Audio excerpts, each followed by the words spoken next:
கார்காலம் அழைக்கும் போது ஒளிந்து கொள்ள நீ வேண்டும். தாவணி கூடை பிடிப்பாயா?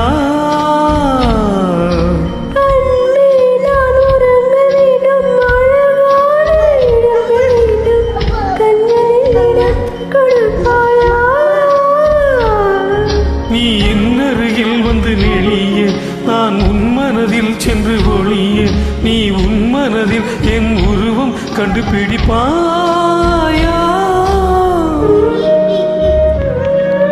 பூக்களுக்குள் நீர் தேனுள்ள வரையில் காதல் வாழ்க. பூக்களுக்குள் நீர் தேனுள்ள வரையில் காதல் வாழ்க. பூமிக்கு மேலே வானுள்ள வரையில் காதலும் வாழ்க. காற்றே என் வாசல் வந்தாய், மெதுவாக கதவு திறந்தாய். காற்றே உன் பேரை கேட்டேன், காதல் என்றாய்.